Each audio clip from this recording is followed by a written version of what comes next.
What's up everybody, my name's Big Cam and welcome back to another movie review, and today we are talking about 2025's Sinners, which I got to see yesterday in theaters with my mother. I can't recommend enough going to see it in a theater. I also would recommend going to see it in an IMAX because there is a whole thing with the aspect ratios and the way that Ryan Coogler shot this technically that the IMAX just is apparently astonishing. I wasn't able to get over to an IMAX, but it was still a phenomenal movie just in my regular screening, and me and my mother had a great time. We went to an earlier Friday showtime, and I'll tell you what, seeing this film with an audience made it better, right? Like, I'm going to be talking spoilers for this movie, but there was a woman in the audience that towards the end of the movie, you know, there's a character, Smoke, that's still alive, played by Michael B. Jordan, and there's this white bastard that comes, you know, he's at the early in the movie, and then he doesn't come back until almost the very end, and you're like, yeah, fucking kill this bastard. Who the hell is he? KKK, wipe him off the face of the earth, please. And, you know, if they didn't wipe out that guy, I think this lady would have been very upset, because she's sitting there and all of a sudden you just hear her go, kill that sumbitch. And then he does it and she's like, you know, pretty much gives him a standing O. The movie's not even over. She gives him a standing O because she killed the white bastard. And I was like, yeah, I joined her. I was like, yeah, that's fucking awesome. But there are so many aspects to this movie that were absolutely jaw-dropping and phenomenal, and most of it has to do with the cast that we'll get into in a moment, but I want to go through these posters real quick. The Sinners poster here with Hailee Stienfeld and like this old-timey horror film type of poster with Michael B. Jordan on the front and Miles Caton, who plays Sammie. What a character, what an actor. I believe this is his first movie. He absolutely crushed it.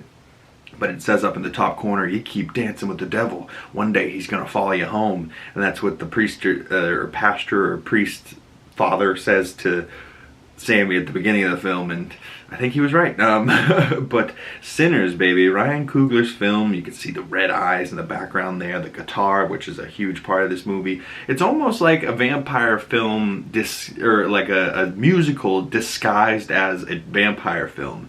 And honestly, if this was what Blade was supposed to be, I wouldn't be mad either, right? Like, if Ryan Coogler did this movie as Blade instead of this Sinners movie, I think everyone would have been here for it. But at the same time, you know, he had this idea, and when you have an idea like this and a vision so clear and you're willing to execute it, like, yeah, he did a phenomenal job. The cast in this, Lily John Lee, who played Grace, Jack O'Connell, who played REMMICK, he's like the vampire, ooh, creepy. JAYME Lawson, who plays Mayor Bella Real in the Batman and the Penguin show in the Batman universe. I actually really like her character in this. She was oh so sexy in this movie. Miles Caton in the middle there. You got two Michael B. Jordans flanking him on either side. Smoke and Stack. Together they make a smokestack. You got Hailee Steinfeld as Mary. You got the best character in the entire movie, DELROY LINDO playing Delta Slim, and then you got Wunmi Mosaku playing Annie. And if you recognize her, she plays B-15 in Loki for the TVA. She's a TVA agent, and she's also in Deadpool and Wolverine. So a couple of returning Marvel actors in this film, and a DC actress. But you know, you got Killmonger on either side in the middle. You got Hawkeye, Kate Bishop down in the left corner, and then Wunmi Mosaku is B-15. So at least 4, even though one of them is 2 people. But just that aspect alone, the 2 Michael B. Jordans, right? They open the film with 2 Michael B. Jordans, and you know, Stack rolls a cigarette for Smoke, and Smoke goes to start smoking it, and then they're passing the cigarette back and forth immediately, right? I love a movie where there's 2 of the same actor on screen and they're interacting. Like, that alone blows my mind from the filmmaking standpoint of things. Like, how did they do this? Like, sure, yeah, they can probably shoot it one way, have a stunt double, you know, that looks like them, shoot it another way with the opposite side, then cut them together. It doesn't seem like it's that hard, but man, is it a lot of effort, right? Like, they could have just cast 2 different actors for this that could play brothers, but instead they went through the challenge of having 2 Michael B. Jordans on scene, and it just adds to the complexity of this movie so much. But the fact that you don't even think about it at a certain point, you're just like, yeah, that's Smoke, this is Stack. And like, you're not even thinking about that it's the same actor. And it's like, yeah, Michael B. Jordan crushed this film. And honestly, Stack is the man. And Smoke is the boss. You know what I mean? Like, I loved both of them so much. DELROY Lindo's Delta Slim, though, is such a treat. What a treat of a character. Like, he ate up, like, this movie had a lot of great dialogue, a lot of great scenes, and he ate up the dialogue, and like all the actors did, but Delta Slim's dialogue and just the way he was, you know, like the rhythm, the blues that lived in this man's soul, the grunge, you know, like the music played such a big part of this movie. If the music wasn't what it was, then this movie wouldn't have been as much of a vibe. Like, my foot was bobbing the entire movie just because they had like this grungy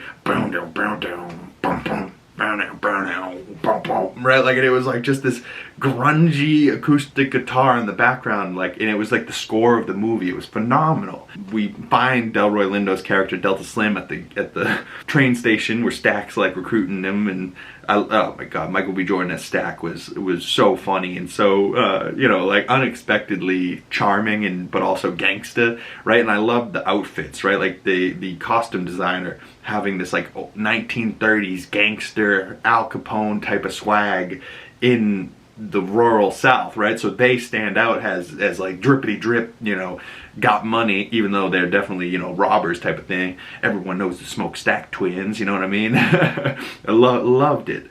And then at this train station is where we introduce Hailee Stienfeld into the mix, and the first line she has on screen is going viral all over the internet.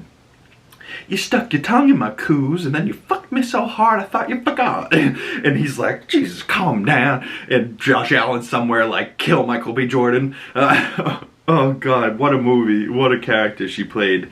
But what we really need to talk about is Miles Caton and the boy Sammie, because if this was his first film, and I believe his like origin story in real life is that he is a actual musician who plays on tour with her, and if you don't know who her is, her told him to audition for this movie, and he got it, and he's a huge part of this movie, right? Like Michael B. Jordan, Wunmi, you know, Smokestack, Hailee Steinfeld, they're huge characters in this movie. DELROY Lindo, you know, the Cornbread, right? Like, they're all big characters.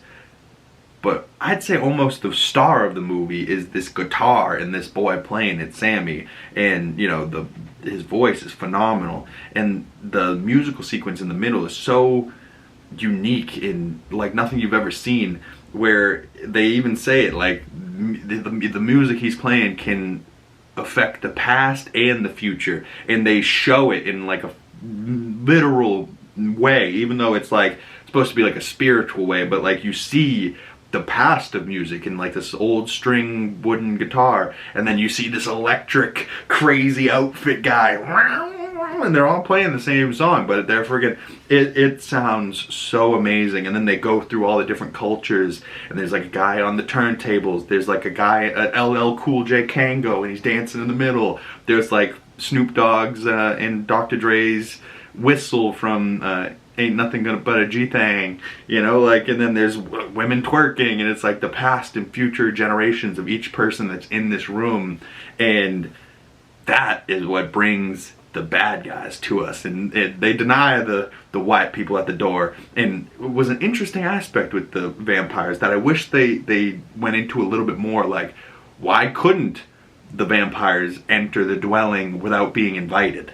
You know, like, why couldn't they just run up on them and murder them? They had to be invited in. That was like an interesting detail that they never really talked about. But like, was it about that? Not really, but I don't know. I think my mother, I think at the end, she was like, it was really good, but I don't know, I think I was expecting something else. I think she was expecting more like Twilight, you know, like maybe good and bad vampires fighting against each other type of thing. I think I was expecting more, I don't know, like gangster. By the way that it just looked from the trailer, I was expecting these two to be like real mobster type of dudes. But I was blown away. I really, really enjoyed this. And I've been thinking about getting an acoustic guitar for a while now. And this movie really, really solidified that, like, damn, I really got to get that guitar and start playing. Miles Caton really crushed it. But as soon as they deny these white folks, they go and play out on the a log, and Hailee Steinfeld's like, I'll go talk to them, see what they got for money, and she should have never gone outside. Ooh, poor Hailee Steinfeld. But man, does she look good in that like silk dress. She comes back in and they start dancing, and she's dancing with Stack, and Mary and Stack, they do love each other, but damn, what a story they go on. You know what I mean? But Stack loves Mary and Smoke loved Annie, and they were great together too. And there was a couple of unexpected little sex scenes in this. Like, this movie was sexy, it was good written, it was beautifully shot, phenomenally performed by these actors. Like, it was amazing. The musical choices, the score, like, Ryan Coogler, you evil fucking genius. I love you so much. Every film you do, I'm gonna be here for, my friend. But this scene where they come for him and it's like a big fight scene, they all attack.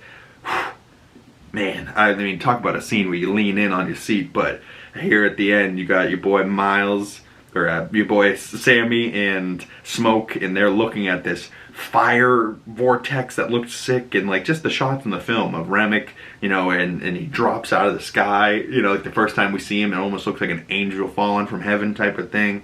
The moody sky with Smoke and Stack, the water and the fire vortexing up, you know, like, there was beautiful shots in this. There was unexpected shots. I mean, the only thing that I think really could make this movie even better is if, instead of maybe making it like a music central story, lean in hard to like the campy vampire nature of it, you know, make it more of a vampire horror film. Like, it wasn't all that scary, right? At a certain point, like, I wasn't scared anymore, and I was just following this great story. Where at the beginning, there was a couple little jumps where you're like, oh shit, oh shit, oh, you know, like, and then they got away from it towards in the middle of the movie, because they just wanted you to be enjoying it instead of, like, you know, jumping, which a lot of people don't like jump scares, myself included. But when you're going to see a horror film, you kind of want a little bit of jumps, you know what I mean? Like, you want a little bit of creepy, you know, stay on the edge of your seat. And I felt like this could have used just a little bit more of that, of like the creepy vampire film campiness, maybe. But that's just nitpicky stuff, and that's like the movie reviewer in me being like, hey, what else could this have done? But overall, I gave this a 4.5 out of 5 stars. That's just my little half-star nitpicking on what could have made this perfect. But a 9 out of 10 is still a phenomenal score. And for me, I will be seeing this film multiple times. And I don't know, who knows? Maybe the next time I see it, I raise it up to that perfect score because I liked it even more. Who knows? But I know as soon as I walked out of the theater, I wanted to see this again. And if you were thinking about going to see this and you've made it this far in the video, and I didn't just spoil it entirely for you, which I hope I didn't. I tried to talk about things a little bit, but not spoil it entirely, you know? But I wanted to talk about it with the people that have seen it. But if you haven't seen it, go check it out in theaters, IMAX if you can. And just so you know, there is a post-credit scene and a post-credit scene. I didn't stay for the second post-credit scene because I didn't know there was one, but I did see the initial post-credit scene, which I think was more of the post-credit scene. And then the post-post is, I believe, just like Miles singing in church, This Little Light of Mine, if I'm correct. But comment below your thoughts on Sinners. Ryan Coogler, you madman. Michael B. Jordan, Hailee Steinfeld, the cast. Shout out to y'all, the crew, the costume designer, everybody that worked on this. Y'all absolutely killed it. I loved it. Thank you guys so much for coming on by. If you've made it this far in the video and you'd like to support me and the channel further, my links for my other social medias are in the description below. Please like this video, commenting below, it helps the channel grow. Subscribe if you haven't already, and hit that bell so you don't miss the next movie review or a future episode that comes out on the channel. Unboxings coming soon. Comically Boston Weekly Nerd News Podcast on Monday, and Comically Boston breakdown episodes coming for The Last of Us and or Season 2 very soon. So stay tuned for that, y'all. My name is Big Cam, and I will see you beautiful people in the next one. Peace!